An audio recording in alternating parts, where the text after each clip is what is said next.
Wild People Podcast. Watch and listen as I interview some of the most interesting and exciting people while they tell you the wild and inspiring stories of their lives.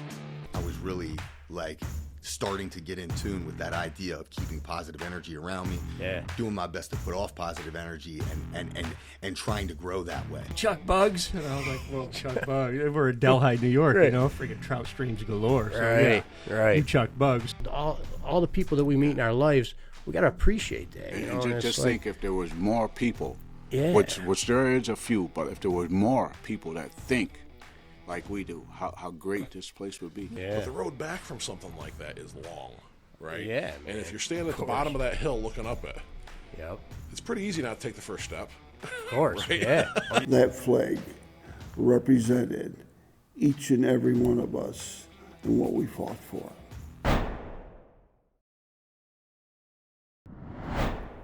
Welcome to the Wild People Podcast, part of the Wild series presented by Steve's Restorations and Hot Rods. I'm Steve Hale. Our mission on this podcast is to bring you interviews and conversations with people who have done incredible and inspiring things with their lives, in hopes that listening to their stories will inspire you to make the most of your wild ride, which will positively impact all of our wild rides that we are living on this earth together. The conversation you're about to hear was recorded on February 28th, 2022, and I believe it will be a guiding light and inspiration to all of us American citizens and people throughout the entire world to remember the importance of loving, caring for, and respecting each other. Listen along with me as we hear the story of Mr. Shackleford's life, followed by a conversation him and I have together that I feel very blessed to have been able to have, and more importantly, believe will help to unite all of us on this wild ride that we call life together. So without further ado, I hope you enjoy this episode. On today's show, I am honored and blessed to bring you one of my great friends I met back in 2017 through another client of mine. Now, this man has done some incredible things with his life. He's seriously inspired me, and we're going to talk about all that stuff with him. His name is Frank Shackleford, better known as Shack. So, ladies and gentlemen, my friend Shack. How you doing, brother? Thanks, brother. All right. Appreciate you being here, man. It's an honor to be here. Well, honor to have you, man. So, let's start by just telling everybody a little bit about who you are and what you do, man. Yeah. I was born in Jonesboro, Arkansas in 1952, and my father moved to Utica because a couple of his friends from down there were moved up here, brought their families up here, and got jobs. It was like jobs for everybody back then. Yeah. When was that, Shaq? He came up. I was 5, so that had to be. I was born in 52, so it had to be about in the 57, something like that. Yeah.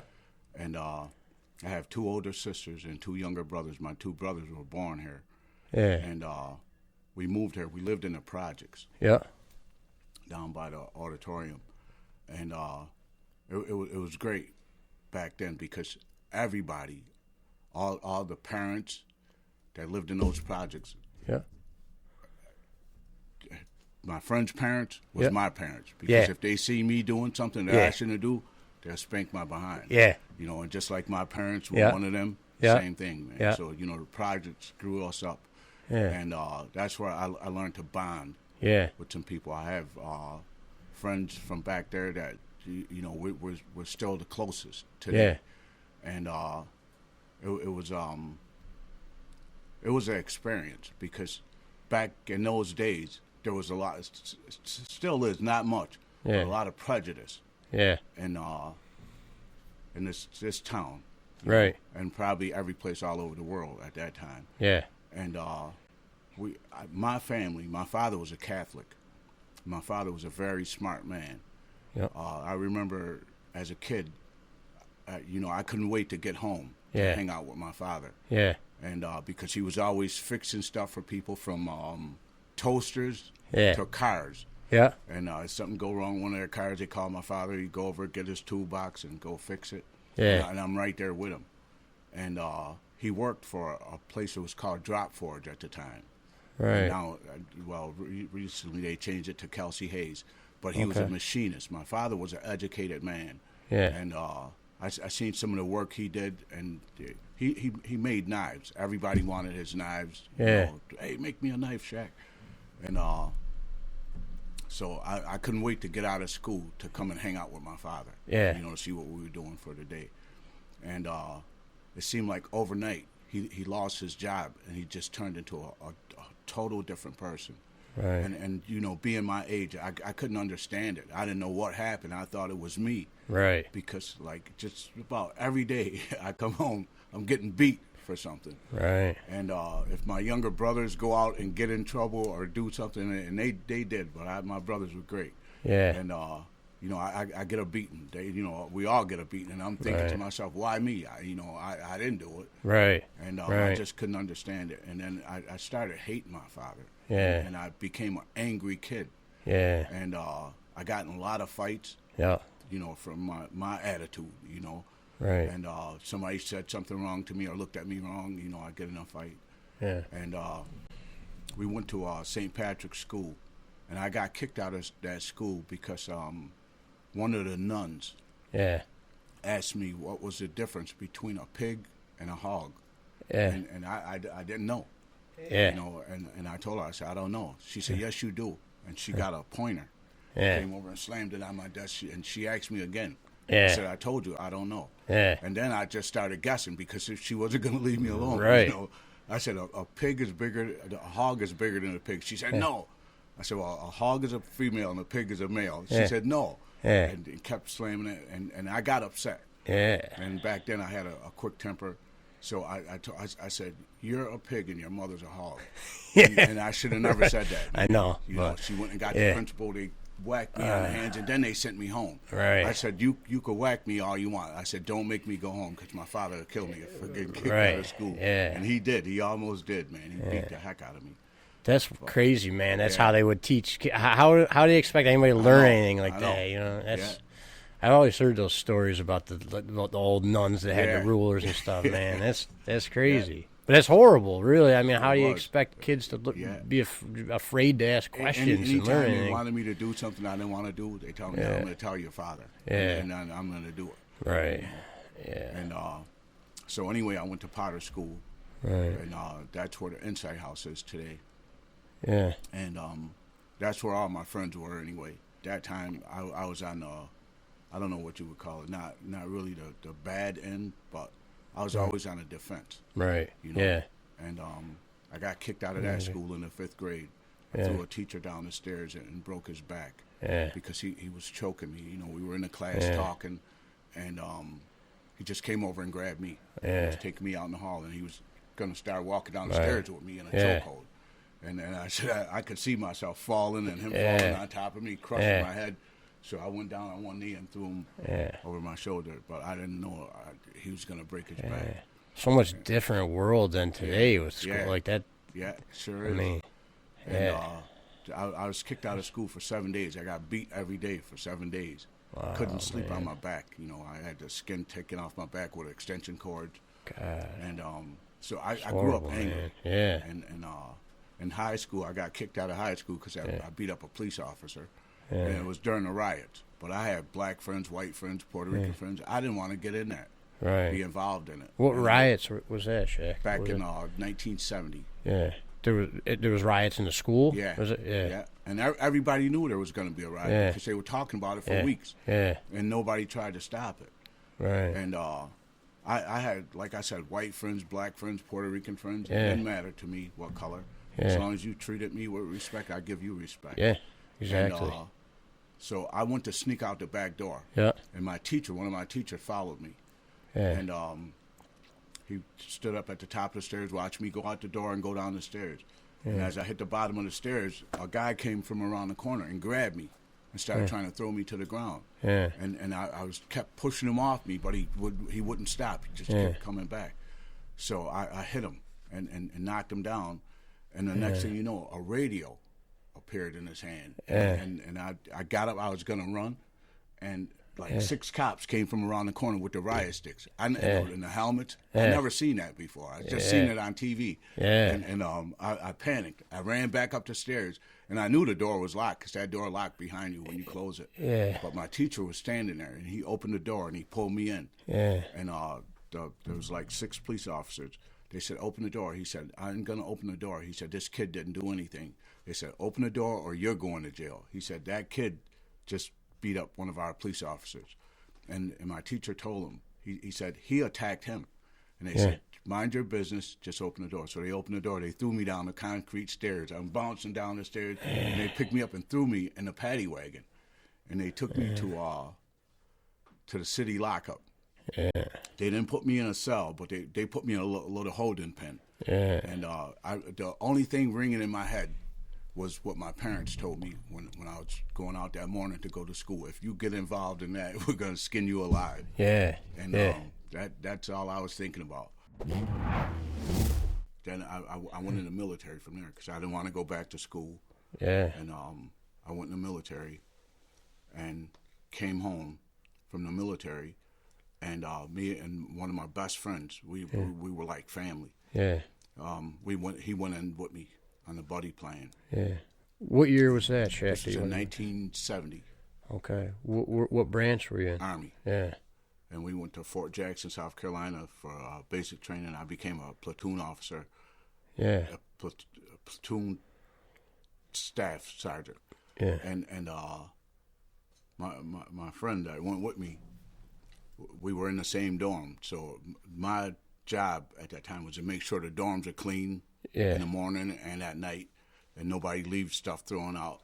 So I had to walk around and check the floors and lockers and stuff. And I told my friend one day, because he had stuff thrown on the floor, I said, "Hey man, you got to pick that stuff up." And he said, "Get out of here," because we were friends. We grew up together. He said, "Don't tell me what to do." And we almost got in a fight, but we didn't. And anyway, I ended up in Fort Seal, Oklahoma, and what was the other one? In Virginia. I ended up there, but that was for aircraft maintenance, and I should have stuck with it because I would be able to work on my own cars and bikes. But I wanted to move on. I wanted to go and get into battle, into the firework. And but I never made it. I made it to Germany. I went to Germany. And came home. And was there anything going on in Germany then? Shaq? No. Was it just? No. It was no fighting was going on. No. Anyway, when I got Red Cross came looking for me. And told me that my father was in the hospital. He's gonna die, and they sent me home. And I come home, and my mother was home. My brothers, both of them were off in college. And she told me what happened. My father finally wanted to get clean and sober. And he started walking up to St. Elizabeth's Hospital to detox. And he fell in front of the 258 building and hit his head. And he was out. And my mother, before we got there, she told me, she said, he might not recognize you because he don't recognize me sometimes. And we went there and sat because he was asleep when we got there. And after a while, we were talking, me and my mom. And he lifted up his head and he seen me. He said, "Frank."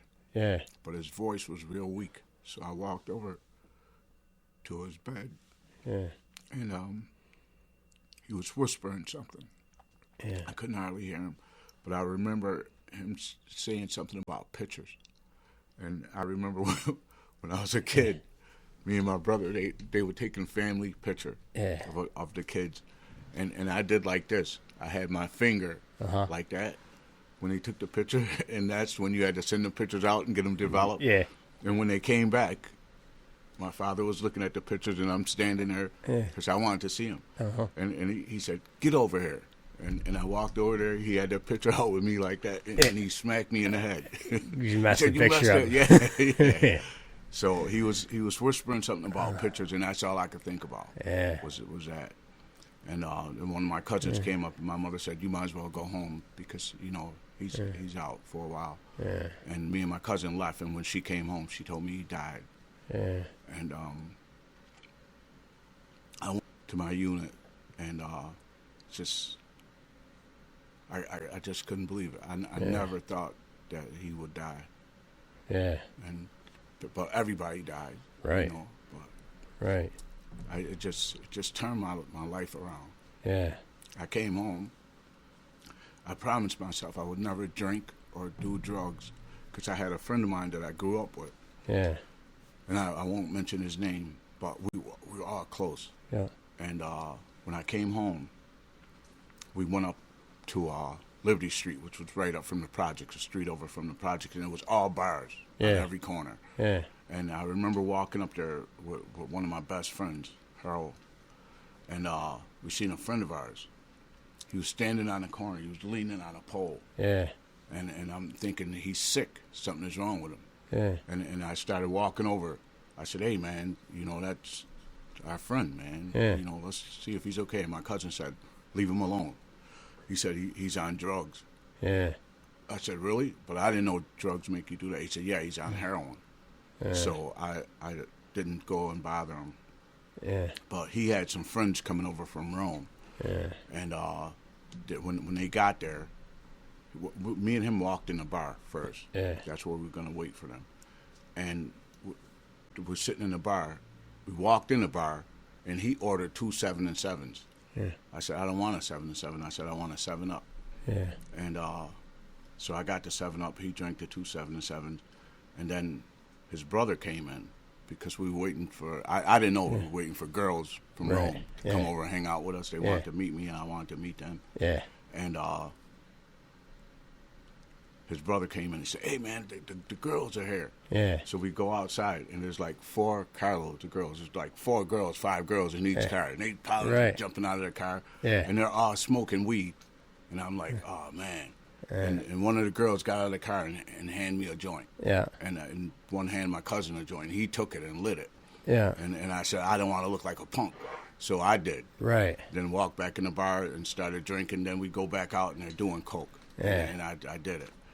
And I did that for like 30 years. Yeah. Lost my license, lost everything I had Yeah. to drugs and alcohol. How Going old were back- you when that happened, Frank? When you I you came went out to of the bar? military, 19 years old. Oh, so you were like young 20s Yeah. when that, like, And yeah. I started doing it every day. Yeah. I was working for Fred Gerard Chevrolet. It's Yeah. a used car. I cleaned the cars, detailed the cars, and all that stuff. Yeah. And I remember on Friday nights I would always go out and get coke and a bag of weed. Yeah. And then I started doing it every night. Yeah. And went downhill from there. Yeah. Going to jail, prison, get chased, got my license suspended, and Utica is small, so every cop in Utica knew who I was. Right. And they see me, they turn around and come after me, and I take off. I outran them a few times. Yeah. A few times they caught me. Yeah. But there came a time when I knew I had to turn my life around. When I couldn't just get in my car and just drive where I wanted to go, I always had to look or tell somebody, "You see any cops around?" before I get in the car. Right. And my mother was a strong woman. Yeah. She used to sit up at night waiting for me to come in from the bars. Yeah. And I could see her as I get around the corner. We lived in the projects, and I come around the corner and I see her in the window, and she sit back. Yeah. Thinking I don't see her. So Right. one day I said, why do you do that? Why do you sit up like that and wait for me to come home? I said, "I'm gonna be all right." She said, "I don't want you getting in no trouble. You shouldn't be out there like that." Yeah. And I said, "Why?" I said, "I'm okay." And a few times she thought I didn't see her. Yeah. And she'd jump back and then go lay down on her bed Right. like she's sleeping. And I said, "I seen you looking out the window." Yeah. And she said, "Yeah." She said, "I hope you stop." I want you to stop. And for 30 years, I did that. But my mother died. I got arrested on Kossuth Ave. I was living on Kossuth. A lady got robbed at the bus stop. And the guy that did it, he lived down the street from me. Yeah. About a block down. It's right across from the bowling alley. And the lady was a nurse. Yeah. And, you know, I heard about it. And I knew this guy, that was his M.O., robbing old people. Right. And his father and my father looked like brothers. I would get his father mixed up with my father. I see his father walking, because we lived in the old projects. They lived in the new projects. I see his father walking down to their house, and I take off running because I think it's my father. Right. And, but anyway, me and him favored. We look alike. We're same build and everything. Yeah. But they arrested me for it. And I sat in jail for 14 months. Waiting to go to trial. And it was meant to be, because I started going to the law library. I learned a lot about the law, and I defend myself. And I won. And you know, at that time I didn't know I could have sued them. Got paid for the time I was sitting in jail. What year was that? That was in the early 70s, around 72. Okay. Yeah. And while I was in jail, my mom died. Right. You know, she had high blood pressure and all that stuff, and I know the worry. Yeah. And I just couldn't forgive myself. Yeah. So I came out, went right back to the drugs, the streets. And all my mother friends would see me and stop me and talk to me. And tell me that my mother is still watching me. So I went to jail. I went to prison 4 different times. Got locked up fighting cops. And I said, it's time to turn it around. The last time I went to prison, I was living with a friend of mine. He was from Colombia or Cuba or something. Felix was his name. He's a good guy. But his family brought the drugs into Utica. They were from Colombia or Cuba or something. And one of his brothers bought a house in West Utica. And I was over there with Felix, and he said, hey, you guys want an apartment? And I said, yeah, because I had an apartment on the east side. I was paying rent every month. Right. And he said, you could have that apartment right there. He said, I'll buy all the materials. He said, you guys fix it up and do the work, and you could live there rent-free, because there was 4 apartments in the building. And I said, yeah, rent-free, I could get more drugs. So we did. Put the floors down there, and that was the last thing I did, was the kitchen floor. And I got locked up that next morning. I was supposed to call Felix, and he was going to come and get me and move my stuff in, but I never made it. I got arrested. And I'm in jail for like 3 days, and we're eating dinner, and I just happened to look up at the TV, and there's the house I was supposed to move into on TV. And I was telling my friend I was eating with, I said, you see that house right there? I said, I was supposed to move into that house the night I got arrested. So we walked up closer to the TV so we could hear what they were saying and see what was going on. And as the guy with the camera, walked into the apartment, there's my friend Felix. He was laying on the floor, face down, shot in the back of the head and shot in the back. He was dead. And I couldn't believe it, because he was a good guy. We'd be walking down the street, and somebody said, hey, buddy, you got any change? And I said, no, get out of here. And he would take out a couple $dollars and give it to him. And he told me, he said, Frank, he said, you got to be nice to people. You know, I'll never forget that. But that day, I seen him on the floor dead. And I went back to my cell that night. And I remember my mother always, you know, her thing was God. Always. And she said, I pray to God that you don't go back to jail, you don't go to prison, or you don't die out in the streets. And her prayers is what got me here today. I got shot. I told you about that. And when I was in Boston, I carried my intestines in my hand. I sat on a fire escape for 40 minutes, just pushing them over so they wouldn't go down in the grade. And they pronounced me dead. I was in a motorcycle accident on Blandina and First Street. The car ran the stop sign. I hit him. I was doing like 60 miles an hour on my motorcycle. and I knew I was going to hit him because he pulled out, and when he heard the bike, he slammed on the brakes. And I said, oh, man, I'm going to hit him. The back end was getting squirrely. And so I'm thinking to myself, tuck and roll. So when I hit, I stood up on the foot pegs and just closed my eyes, tucked so I could roll. And there were some kids standing on the corner. It was one of my friends. His mom lived on that corner. Her grandkids were standing outside. And one of the kids said, wow, he hides the telephone wire. And when it dawned on me what the kid said, I opened my eyes. I was going over the top of the telephone wire. I said, I'm dead. And I landed and I rolled. And I stopped in a sitting position. And I'm looking around to make sure I was still on earth. And one of my best friends was coming down the street, the one that I started going to the bars with. He was coming down the street in his car. And he seen me, and he jumped out of his car, and he ran over. He said, hey, man, you okay? I said, I don't know. I said, I think so.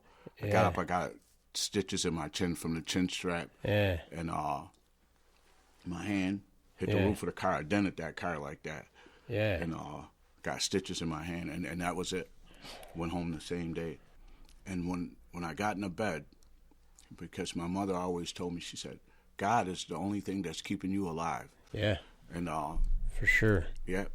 I got in my bed, and it seemed like somebody took a book. And, you know, you bend it, and you know how the pages just flip, and put it right in front of my face, and every page was a part of my life where I should have been dead or crippled. And so I knew that was God. And I got out of my bed and got down on my knees, and I prayed to God. And I knew I was going away. They gave me 2 years. I was going away for 2 years. And I promised him, if I get through it, I'm going to turn my life around. And while I was in there, I went to, they have, it's not a rehab, but it's a rehabilitation part of the prison. And I started going there, and this guy, his name is Don. He's from up north. Him and his wife, every Thursday, they come to the prison, volunteer, come to the prison to do Bible studies. So I went to Bible studies with one of my friends from Utica. He took me, and when I got arrested, I bought a Dodge pickup, a '96 Dodge Ram, from a friend of mine. And when I got locked up, he came and stole the truck back. He still had a key. And I promised that I was going to get even with him when I got out. But over the time period in prison, this guy, Don, came to the prison. It was blizzarding that day. And we go in the chapel, and him and his wife come in there covered with snow. Their hair was frozen. And he said he just wrecked his brand new Dodge Ram. And the tow truck came and got it. He said him and his wife walked the rest of the way to the prison. Just to be there with us to do the Bible study. And I'm thinking, what kind of people do that? You know, if I wrecked my truck, I would be going and making sure I get it fixed, get some money. And he was a great guy. I got to know him. And he helped me a lot. You know, and when I thought about it, I had an old beat up Dodge Ram, and I wanted to really beat this guy up. For taking that piece of junk. And here's this man lost a brand new pickup, dually. And he didn't care. He didn't care. He said God will replace it. And I started going to every week, going there, and I would always sit down and talk to him. When I came home, he called my parole officer and told my parole officer he wanted me to come up and do a testimony up there at his church. And I did. I stayed up there for a week. In parole, you can't just leave. You got to ask permission from your parole officer. And he could say yes or no. And my parole officer said, yeah, I could go. And I went up there, stayed a week, and it just turned my life around. I couldn't believe the type of people. I didn't think it was people like that on this earth. And I had like 20-something tickets all over the state for driving with no license, running from the cops, and all that. And Don told me, he said, Frank, he said, go see what it's going to take to get your license back. I said, it's going to take too much. I said, I ain't even going to bother. He said, no. He said, go find out. Yeah. And I went, it started in New York Mills. Do you know Joe Palmer? No, I don't think so. He was the chief of police in New York Mills. Yeah. Me and Joe, we met as kids at the YMCA. Yeah. Then we went to high school together. As a matter of fact, during the riot, Yeah. there was like 4 dudes Yeah. beating this guy. Yeah. And as I'm walking by, because something was telling me, mind my business. Yeah.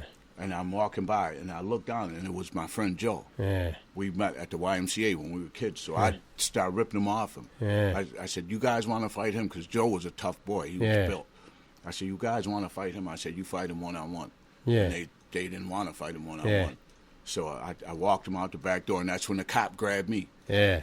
And so Joe was the chief of police in New York Mills. Right. And that's where it all started. So I said, I got to start right here where it all started and get this done. But I didn't know he was still on the police force at the time. And so I went down there to talk to the DA and tell him, you know, let me get this straightened out. You know, if I got to pay fines, I got to pay fines or whatever I got to do. Right. And I asked him, I said, is Joe Palmer still working? He said, yeah. And I went around looking for Joe, trying to find him. I couldn't find him. And one night, me and my sister was in the mall. Yeah. And I seen Joe walking Yeah. down the mall with his youngest daughter, baby, then. Yeah. And I told him what was going on. Told him I just got home. He said, yeah. He said, I heard you were locked up again. Yeah. And I said, I got to get my license straightened out. I said, if you could get me a copy of those tickets. I said, I want to straighten everything out. Yeah. And he said, okay. He said, I'll talk to the judge for you, too. And I said, you will? He said, yeah. Yeah. And he did. So they set up a court date for me. Yeah. And when I went into court, the judge, he had somebody in front of him. Yeah. He said, Frank? I said, yes. He said, go right through this door. He said, and make a right. He said, the last door on your left. He said, somebody's in there waiting for you. Yeah. So I went back there. It was a DA. Yeah. And she was a big lady. Yeah. She didn't look friendly at all. Yeah. And I'm like, oh, man. Yeah. And I go in, and she said, Frank? I said, yes. And she said, okay. She said, Frank, she said, you got a extensive driving history record. Yeah. I said, I know. I said, I want to take care of it. I want to get it all straightened out, get it behind me. She said, okay. And she said, we're going to throw these tickets out here that you have. We're going to throw them all out. Yeah. And I said, really? She said, yeah. Yeah. She said, somebody like you. And she gave me the tickets. And I was just, the receipt. Yeah. I was just going to grab them and run out. And she said, wait a minute. Yeah. She said, she was writing.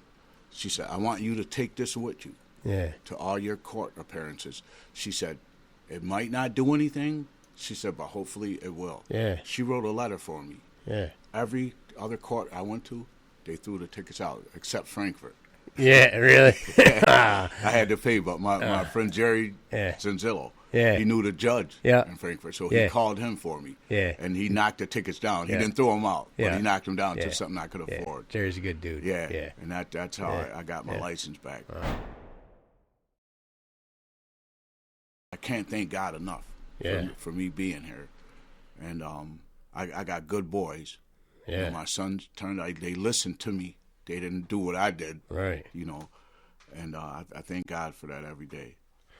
And the work that I'm doing now, I got into that when I came home from prison because I took classes while I was in prison and took welding classes trying to, better myself. Right. And when I got out, I went to college at NV.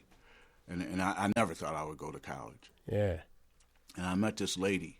This is in the 90s, Frank? No, this was in 2015. Oh, wow. All right. Yeah.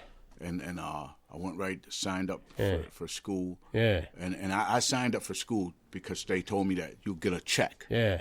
And I wanted to buy another vehicle. Yeah. So I said this would be a down payment. Yeah. And I went up there, and the people were so nice. Yeah. So good. They're helping me. Yeah. And the writing teacher, I told her, I said, I'm not good with writing or any of that stuff. She said, Frank, they have a learning center. Right. And I said, I'm computer illiterate. They said, don't worry, there's a learning center. She said, you go there and you ask for this lady, Marsha. Yeah. And I did. And this lady, when I told her I'm computer illiterate and all that, I can't learn computers, she said, you're going to graduate. She said, I'm going to make sure you graduate. And she did. She stuck with me for the time I was there and I graduated. That's when everything just started turning around. Right. And I could always hear my mother's voice. I still hear her today saying, you know, you gotta stick with God. You gotta have God in your life. Yeah. And me and one of my best friends, to this day, when I started going to church, he started coming down. Yeah. We were two people. We walk in a bar, and the bar would empty out. Yeah. When we come in there, and he started going to church with me. And he told me, he said, you're going to have a lot of trials and tribulation. Yeah. Because the devil ain't giving up on us. He Right. said, we were his right-hand man. Yeah. He said, now, you know, we're getting away from him. He said, he's going to be coming at us. Yeah. And he has been. Well, you know, I think they say, Frank, first of all, man, thank you for sharing that story, man. It's incredible, the stuff you've gone through. I mean, it's inspiring. I think, like you say, like the devil, I think he attacks people that he knows can do a real big thing for the world, and I think like with your story, man. I mean, you went through what you did. Yeah. I think because it means so much to so many people that are in these hard places that seem like there's no way out. It's never going to end. Because I see guys that you're living proof of that. Yeah, I used to hang out with. Yeah. And we were running, doing the drugs together, and they getting their lives together. Yeah. You know, and I tell them, you know, you take my number, you call me if you ever need somebody to talk to, and they do. Yeah. And I go right over there and sit and talk to them because I know how it is. You know, you'll have that thought in your head that you want to do it. Right. But, you know, you shouldn't. I know. And they call me, I'll go sit with them as long as it takes. Right. You know, and they say, okay, I'm good. Right. You know. I think that's like you said, like you had all those near-death experiences, right? Like yeah. I've had a few near-death experiences in my life too, and I think it's a similar thing. God knows that you've got a purpose ahead of you. No matter how hard that evil or the devil, whatever you want to call it, is coming at you, God's not going to let that win. That's you know right. what I mean? You got to go through those trials and tribulations, and they don't make sense when you're going through them. Yeah. I don't think, but it's for a bigger purpose. You know, it's like you said. You open that story of your life, that book, and I think there's so many people that are going through so many hard things. You know, everybody's got their own individual story. You know, and I think like everybody's always trying to compare and contrast. We're all going through our own hardships. You know, but and to some people, you know, like. You know, last year, the last 2 years, the suicide rate's been so much higher than it has been. You know, I know you see all that, but you know, people just seem like there's no hope. You know, and I think that you know, guys like you, like your story, God made you go through that and got you to where you are now to inspire the people. You know, like, hey, you're in those bad times, but there's light at the end of the tunnel. You know, and sometimes it doesn't make sense why that stuff, bad stuff happens, but like. You say, like, with your dad, not, you know, like the stuff you had to go through, but now I'm sure your son is so proud of the man you are now. You know what I mean? And all three that's something, you know, So, I mean, my boys. It's an incredible thing, and they'll come to church with me, hang out with me, you know. Yeah. And I love that. I think it was like a year and a half ago. Frank invited me to his clubhouse, and I got to see him get the President's Award. You know, that was pretty awesome. It was for community, for giving. What was it for? For volunteering for the community, to go get people off the street and get them help. And that was a big deal, man. Yeah. That was and really awesome. I never even seen that coming. Yeah, never seen it coming. My friend Hank called me up and said, "Hey, man, when is your clubhouse going to be open?" Yeah. I said, "When do you want it to be open?" I thought he wanted to come up and just hang out. Yeah. And he said, he told me the date. He said, "I'm coming down." He said, "I'm bringing some people down." Yeah. And then, like a few days before, he told me what it was for. I said, Right. "Get out of here, man." Yeah. I said, "I never put in for no presidential award." Yeah. He said, "Yeah." He said, "I did it for you." Yeah. You know, and I got it. I couldn't believe it. I thought he was joking. Yeah. You know. Well, that's incredible, man. I mean, I can only imagine the amount of people's lives you've helped. You know. Yeah. So the primary work that you do is drug counseling now, right? Yeah. That's basically. Yeah. And since I've been working at this Helio, and these people, I told them before I started working, I cannot do computers. I'm not good with computers. Yeah. Too old to learn, teach me new tricks. And they said, "Okay, don't worry about it." And I started working there, and the people that I was helping was calling them and telling them, "Hey, I want to talk to that guy, Frank, again, and, I encouraged them to go get help. Yeah. And I tell them, man, if I could do it, you definitely could do it. Man, Right. And, You know, me and Kevin. Yeah. Kevin Waterman. Kevin, he showed me the ropes, and we've been touching a lot of lives. That's and they awesome, told me, man. they said, Frank, you know, we know when you talk to people on the street, man, you get their attention. Right. And they want to follow suit. Right. And I walked down the street. I can't remember everybody that I met. Yeah. And they tell me, hey, man, thank you. You remember me? And I don't really remember them, but some of them I do. And that's a reward in itself. Yeah. You know? If you had a message, Frank, that you wanted to give to, like all these people, like you've touched so many lives, there's so many other, the millions of people, and just in our country alone, that are going through these hardships. Yeah. What do you tell those kind of people, people that are going through those hardships, that are battling with drugs or addiction or whatever it is, I let them know that they don't have to go through that today. Yeah. And if they want to get out, they can. There is a way out. Yeah. Because if I could do it, and I know at one time I was one of the worst of the worst. Yeah. If I could do it, anybody could do it. Yeah. And with God, anything is possible. Yeah. Anything is possible. Yeah. I think a lot of people, I know people that I know for sure, and I've had struggles with it too. They question a lot of things about God. Like, if God loves us so much, why does He let these bad things happen to us? You know what I mean? Why is there all this bad stuff? And I think that's it's kind of a mystery that we're always trying to fight. But I mean, like in my mind, I think, like I was saying, I think He lets some of those things happen so that we can be an example to other people that are watching us. And I do believe that God really wants us to have good lives and to be happy and fulfilled. But, we go through these trials and tribulations, I think, as a test of our faith, and it's anything tough, man. That's evil that come after us, God give us ways out. Right. If we just stop for a second and think, or even now with me, I would talk to Him, confer with Him. Yeah. And there's always a way out. Yeah. There's always a way out. I remember coming up here with Roy and Jim. Yeah. And I the only time I ever seen stuff like this was on TV, man. Yeah. And I never thought that I would be one to actually could walk in a place that do the work, the stuff that you guys do. Because I've been into cars, muscle cars, and motorcycles all my life, since a kid. Yeah. It was like I bought cars. Yeah. I had my first muscle car was a 1967 GTO. I bought it from Phil Gula. Yeah. And then I bought his RT, but I sold him that back. Yeah. And then I bought a 70 Charger RT 6-pack car. Yeah. And drugs. Yeah. Took it. Yeah, man. Like you say, like about the shop, like a lot of people come in now and they see it, but like we talk about like struggles and stuff through life. Like for me, I've been in business now for like 18 years. I've been doing this. I'm going to be 36 in a couple months. When I started doing this when I was in high school. I remember. Not to cut you off, but I don't know which one was your father and which one was your uncle. But those guys used to be around Roy. And I used to go up to Roy's house for his picnics and stuff. Yeah. And I remember one of them saying, my son has got a shop. Yeah. Now, and it was talking about you. And yeah. I just figured that out when Roy brought the Dodge, the pickup for you to do. I said, Roy, ain't that your buddy's son? Yeah. He said, yeah. Yeah. So how'd you get into motorcycles, man? How old were you when you started riding bikes? I was in school, in high school, and one of my cousins had a dirt bike. Yeah. And I always wanted to get into bikes. I always loved bikes.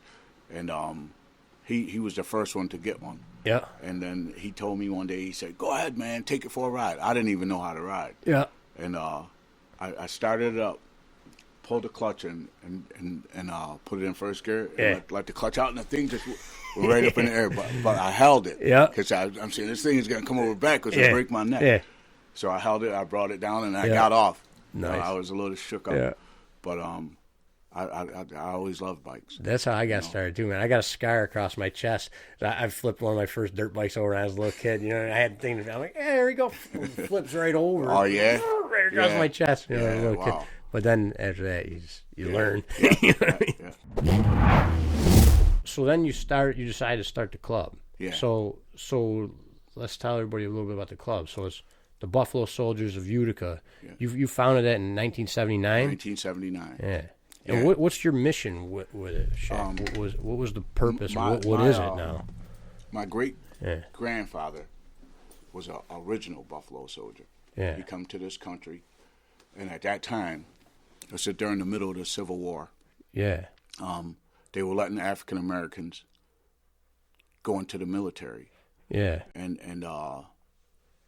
my great-grandfather, when he signed up, Yeah. and at that time, they were letting, if you fought for the country, you become a free man. Yeah. You know, so some were fighting for their freedom, Yeah. and some was fighting for $13 a month. Right. And they had them in the Indian territory because the Indians were raising sand too at the same time. Yeah. And they get their freedom and freedom for their family. Right. And my great-grandfather, he was a free man. Yeah. So he was getting $13 a month. Yeah. And take care of his family. And it's like all the men Yeah. in our family after that went into the military one way or another. Right. You know, one branch. Yeah. And my father being Navy, and you know, I couldn't swim. I hated the water. Yeah. You know, I went into the Army. Yeah. And it seemed like it stopped right there. You know, Right. none of my boys are interested. And Yeah. you know, I rather them get an education and go to school. But Yeah. this country is a great country, and it's falling apart. I know, you know, man. the leaders that we have today. I know. You know, I think they shouldn't be in. I agree. And like I said, I'm not an educated man. Yeah. But I know what I like and what I don't, and I know right from wrong. Right. And it's like they're tearing this country apart. I agree. And I could see where they're trying to separate us. Yep. And get us Totally. into another civil war. Totally. And to take control Right. over it. And people are falling for it. I know they are, You man. know, Well, you and it's say too you're bad. not an educated man, Shaq. That's education comes in a variety of ways, man. You Yeah. know, I think that's a problem that we have. One of the problems we have as our society is that everybody thinks you have to go to school, to college. All you know, this is how you get educated. Yeah. Look at all the things you've done in your life, man. Yeah. Those experiences, you have so much more experiences and knowledge than a lot of people will ever have. You know, so I mean that's valuable, man. And I totally agree. I mean, I think that America, like you said, this is a great country, but it is. I think that there's forces. It's just like we were talking about earlier with the good and evil. You know what I mean? Yeah, There's bad people that are trying their best to divide us and make us hate each other. But we're all on this earth together on this wild ride. Yeah. You know, so while we're here, we might as well love each other Yeah. and we might as well help each other. You know what I mean? And Yeah. it's like everybody says, well, you know, this person's different than this person. This person's gay. This person's straight. This person's black. This person's white. This person's liberal, Democrat, Republican. All these groups they put us in. Yeah. At the end of the day, you know, it's like we're all miracles to be alive. that's You know right, what I mean? that's And right. we're all different, but we're all the same. God so made us all. yeah. So know? I think it starts with, like, you know, like it says in the Bible, like you love your neighbor like you love yourself. Yeah. But people forget that part about loving yourself. Like if you think of what a miracle all of us are, each one of us. You know what I that's mean? right. We're all there's all the billions of people in the world. Nobody has the same fingerprints. That's right. Every single one of us is unique. So if you think about it like that, like we're all our own marvelous creation. Yeah. We're all almost the same as each other too. Yeah.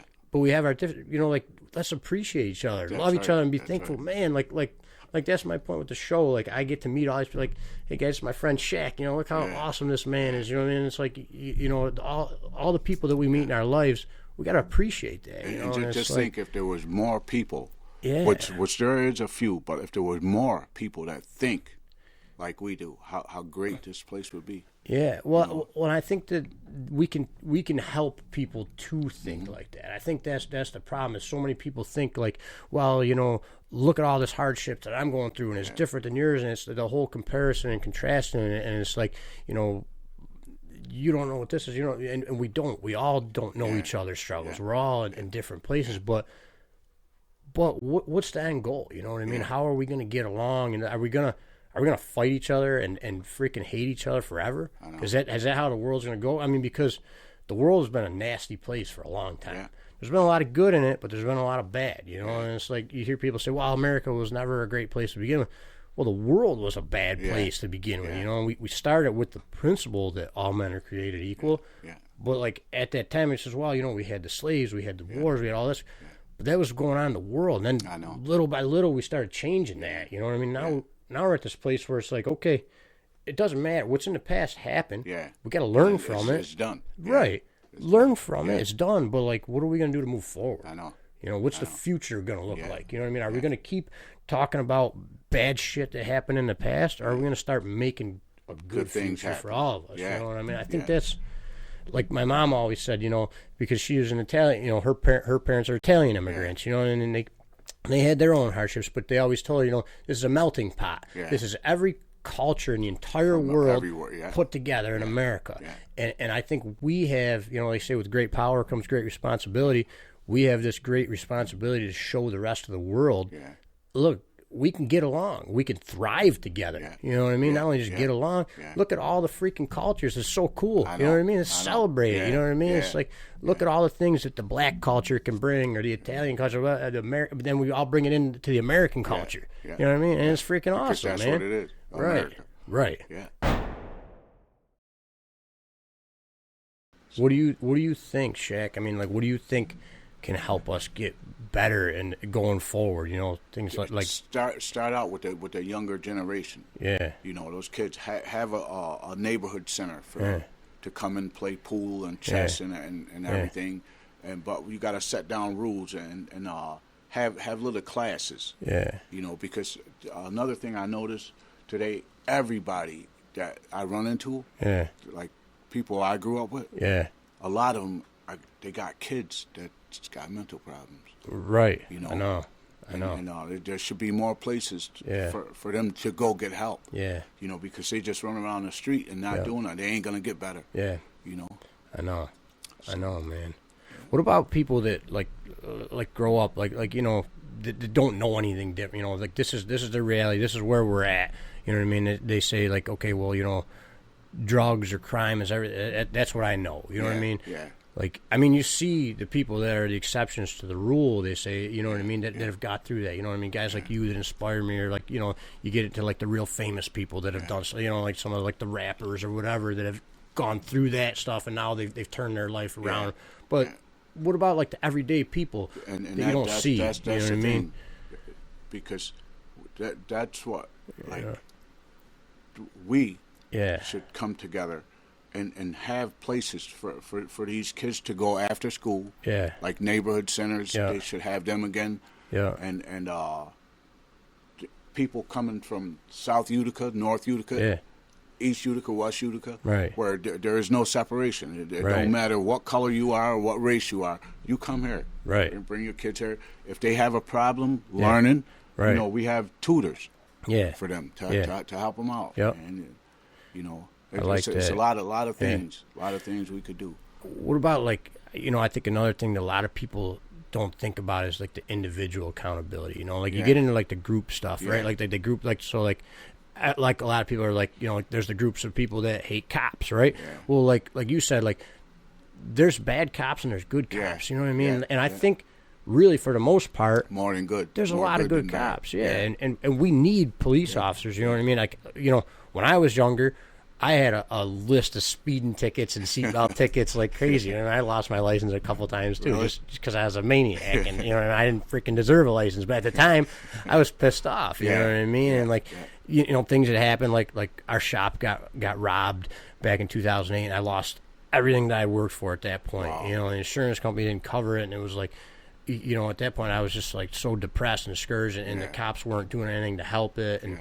You know, I was upset. I was like, geez, why aren't these guys helping me? Yet all they want to do is write me tickets. You know what I mean? Well, you know, now I look back and I see, okay, well, I don't know why they weren't helping me out as much as they could have or should have, but maybe there was reasons for that. But in the same token, I freaking deserved the tickets too, because I was breaking the law and doing stuff that wasn't safe for other people. You know, like I was driving like an idiot or whatever. You know, so and now I look at. You know, I've got some family members that are cops and some friends of mine, and I respect what they do. They're out there, like they got the same thing. They want to, for the most part, they want to help the communities out. They want to see things go good. You know what I mean? Yeah, the problem is the media highlights the bad eggs in everybody. And they do that, and I think they really are doing that with all the cultures and all the groups to pin everybody against each other. You know what I mean? And that's exactly what it is. Right. Exactly. And they say, oh, you know, like there's this bad black guy, or this bad white cop, or this bad gay person, or this bad straight, or whatever it is, and they make everybody like think, oh, gotta hate this group, turn gotta hate everybody that. against each other. Yeah. And I think it's like if we get back to that, trying to work on ourselves, you know, and having that personal accountability. You know what I mean? Whereas, you know, you want to make America a great place to be, you got to make yourself great. That's you know right. what I mean? Or at least hold that accountability. You got to work on yourself first, because if you can't help yourself, you can't help anybody else. My youngest son, my 15-year-old, I got a 50-year-old, a 30-year-old, and a 15-year-old. That's a big spread, man. It is, man. Yeah. And but I know when I ain't around, they'll be around to take care of their younger brothers and pass it down. But that kid, he'll get on that game. Yeah. And stay stuck on it all night. Yeah. And when he stay with me, he's off of that game at 8:00. Yeah. And when he come home, first thing you do is your homework. Yep. Get your homework done, then you could go play your game for a while. And he really don't like staying with me all night, overnight, man, because he know he's got to do his homework. And for whatever reason, he don't do it at home. Good though that you're teaching him that discipline of it, and even though, like I was saying, like our course curriculums or whatever you want to call it are not, you know, always practical to real life. It's still, I think it is still important to get that discipline, that structure, and teach you that you know, whatever it is you want to learn, whatever it is you want to do, you're gonna have to work at it. And I think that is a good part of schools, that it teaches kids like, all right, you want to play the video game, but you got to do your work first. You know what I mean? It's just like in real life, like, I want to go snowboarding, but if I don't go to work, I'm not going to be able to pay the bills. That's right. I'm not going to be able to go snowboarding. You know what I mean? Have it's a like, snowboard. Right. Or I want to go ride my motorcycle, but I ain't going to be able to put gas in the tank if I don't do this first, you know? So I think kids don't always understand. I know I didn't, man. I hated homework. And, you know so did I. That's one reason he can't fool me. Yeah. You know, because, and I tell him, the games you're playing, I wrote the books. Yeah. You know. I know. And he looked at me, you know. Yeah, he's like, all right, whatever, Dad. Right. Yeah, he think I was this way all my life. Right. You know. Right. But I think if you try to teach kids, you know, like, hey, look, I know this doesn't really seem like it's applying to real life, you know, not just like you were saying earlier, like with the nun, right? Yeah. You know, like, this is what you got to learn. This is what, like, why? You know what I mean? Like how about like, hey, look, I know you don't want to do this math homework, but like, if you learn how to do that, it'll be a good fundamental for you to do whatever you want to do down the road. And it teaches you, like, all right, you're doing something, stick with it and just do it. You know what I mean? You say you're going to do something, do it, right? You're going to school, go to school. Yeah. Get it done, you know what I mean? Yeah. Do as best as you can. And if you're going to do it, you might as well do it right. Yeah. You know, we're only going through this life one time. Whatever it is that's in front of us, let's do it the best we can, get it over with. Yeah. But do it and get it done, right? And I think that those kind of lessons will start helping kids, and maybe, hopefully, through like the stuff that we're going to do on this podcast, on this show, I want to try to say too. You know, if they see people like us, you know, give a little message, you know, something, they're going to hear something that's going to click, and turn on the light bulb in their head, man, and they say, oh yeah, you know, let me try this out, especially you, you know, because. Your business, man. You know, I got guys that I know, and I tell them, I'm going up to my buddy Steve Hale, and he said, that guy used to be on TV. I said, yep, that's him, man. You know? Well, thanks, man. You know, I don't know. I feel like, you know, God's kept me alive for a reason too. You know what I mean? I think it's, you know, I want to really do my best to try to help people know that, you know, we've all got more to offer. You know what I mean? There's always going to be ups and downs in life. You know what I mean? But that's what brings contrast to it. You know what I mean? If we were always riding high forever, you know what I mean, then it would just get boring, right? You know what I mean? We're all on this wild ride, and we gotta make the most of it, and that sort of thing, man. But so, how's the club, man? How you guys doing? I haven't been to the clubhouse now since that. We're doing okay. Them guys, you know, I'm leaving, and I turned everything over to them, and I know they think I'm abandoning them. Really? You know, but I'm gonna start a chapter down in Florida. Yeah. Because when I went down there, the first time I went down to visit my wife. She we went to Harley Davidson it's right outside of Port St. Lucie. Yeah. It's called Space Coast Harley Davidson. Yeah. And we went over there to buy T-shirts. Yeah. And we walk in, I see they had tables. Yeah. Every Saturday they have something for their customers. Yeah. You know, food, drinks, and stuff. And me and my wife was walking in, and I just happened to look back, and I see that the first table, it was like 6 guys and 6 girls on one side. Yeah. And they all were staring at me. Yeah. You know, I had my cut on. Yeah. And I turned around, and they were like, so we walked in. I told my wife, I said, I got to go introduce myself to these people. Yeah. And I said, you find us some T-shirts. Yeah. And I went over and started talking to them, and, you know, shook all the guys' hands. And they said, man, you from New York? I said, yeah. Yeah. And they said, yeah, Buffalo Soldiers. I said, and I told them about the history of the Buffalo Soldiers and where I come in to the Buffalo Soldiers and when. Now, I don't want to interrupt, but I'm curious. Now, so there's Buffalo Soldiers. There's a lot of chapters around the country. Now, are you guys? But your group, your club is its own deal. Yeah. You were around. You said it's 1979, right? Yeah, 79. So you're not. You guys are your own separate club, right? Yeah. Right. Gotcha. And we're the founders of the Buffalo Soldiers. Yeah. And but all the other clubs, Yeah. we meet. As a matter of fact, Yeah. this guy is not my blood brother. Yeah. But we grew up together. He lives in Springfield, Mass. He's the vice president of the Springfield, Mass chapter. Yeah. Because I was looking them up. They look like they do some pretty good stuff Yeah, too. they do. Yeah. They do a lot of stuff. Yeah, they seem like they do raise a lot of money for charity and all that. Yeah. They sure do. That's Put on awesome. rides for charity. Yeah. And stuff. And Yeah. but these guys that I met down there, Yeah. they said, when you move down here, man, we're gonna start a chapter here. Yeah. You know, so Nice. that's what I'm looking forward to. Then That's I got good, some man. people in Yeah. Georgia. Yeah. Want to start a chapter in Georgia too. Nice. You know. So I know you said the guys up here might seem like you're abandoning them, but I met a bunch of the guys and they seem like great guys, Yeah, they man. are. I think.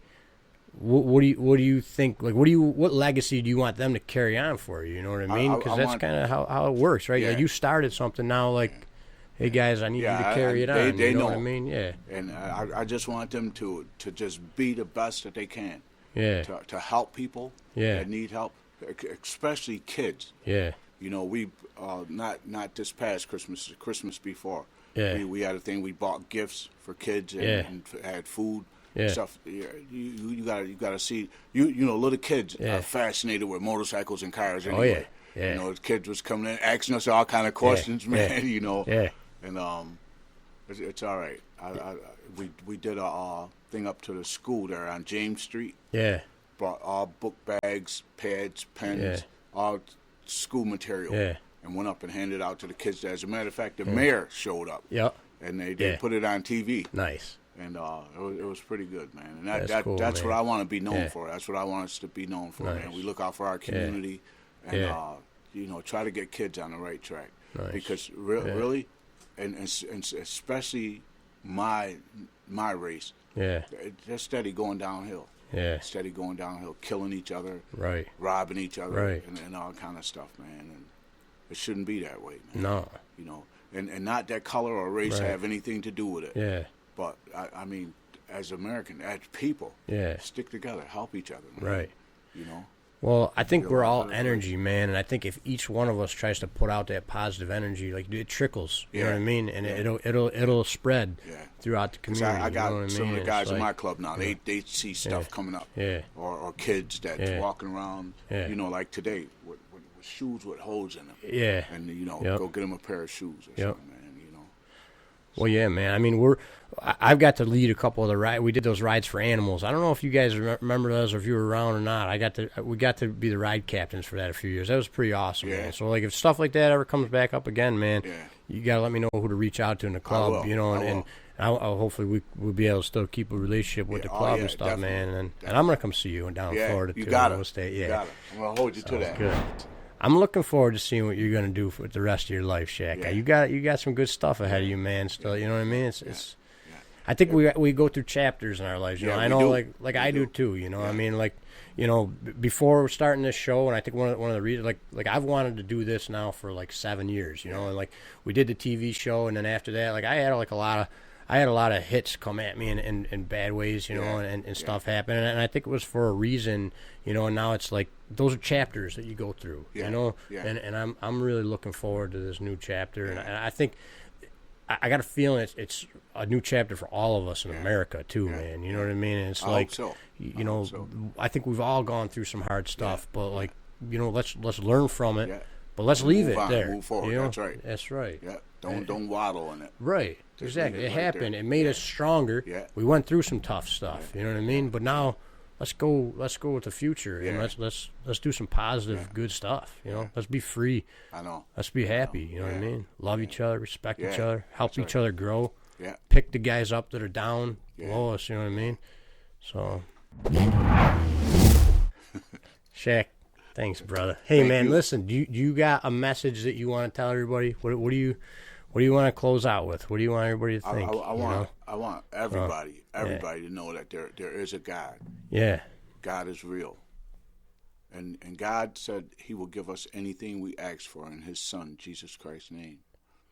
And so far, I mean, God can't lie. He don't lie. And I called on him a couple times, you know. Yeah. Try to put him on the spot, man. Right. And he came through. Yeah. You know, so if he'll do it for me, he'll do it for anybody. Yeah. I know at one time I was one of the worst of the worst. Right. You know. You said you talk to God a lot, man. I think a lot of people don't understand how to do that. Yeah. You know, I mean, you just start talking to God and know that he's there listening to you. He's listening. Yeah. He is listening. And you have to know that. Yeah. You know that he's there. God can't lie. He don't lie. Yeah. And when I talk to God, you know, I might not get an answer right away. Yeah. But I get that answer. Yeah. Eventually. Yep. And it might be I'm thinking about something else totally different. Yeah. And then it just pop up. Yeah. You know. I know. I get signs too, man. Yeah. Like, you know, when I was, you know, and I know we're gonna close this out soon, but when I was in one of those low points after we did that TV show, and I was waiting for the next season to hit, and then it was like, oh, it's not gonna happen. You know what I mean? And it's like, all right, well, how are we gonna pay the bills? How are we gonna keep things going? You know? And I remember I was praying and I was reading a book. I don't even remember. Like, I just had a book on my desk, and I wasn't even really reading at that time. You know what I mean? But I was like, what am I gonna do? You know, and I opened it. And the words "wild ride" were on there, and it just it just stuck in my eyes, in my brain. And I was like, I don't know what that means or why, but it kind of just tied. I felt like it was God saying it to me, and little by little it made sense. You know what I mean? Over the years, and it was like, all right, I knew this was what I wanted to do, but every day was a fight to keep getting that happening. It was like, all right, next thing you know, boom, this bill hits or this thing comes out of the blue, and it's like, all right, well, it's not going to happen, but. You know, I kept going for it, and it's still a struggle to get it off the ground, but it's going to work because I'm going to stay determined. I'm going to have faith. And you're going to get it off the ground for a purpose. You're going to. Thanks, Shay. Yeah. And I'm going to tell you something, man. Yeah. That 74. Yeah. I want you to build that. Let's do it, man. You know. Let's do it. That bike. It's. All right, we'll do it. We'll put it on the show. People will watch us do it. Yeah. So. Yeah. All right. So this ain't the last time you guys are going to see Shaq on the show.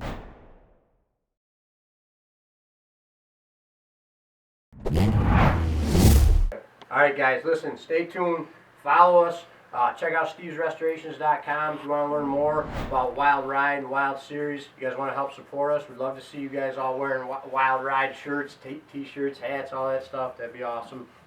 But if nothing else, what we really want to see is everybody living their own wild ride, being proud to be American citizens or members of the entire world, being proud to be on this wild ride that we're all sharing together. That's really it, guys. You know, won't regret it. That's right. You won't. So get out there, live your wild ride. Thank you guys for tuning in. Hopefully we inspired you. Hopefully you learned a little bit. We'll see you on the next one. Later. Have a good night.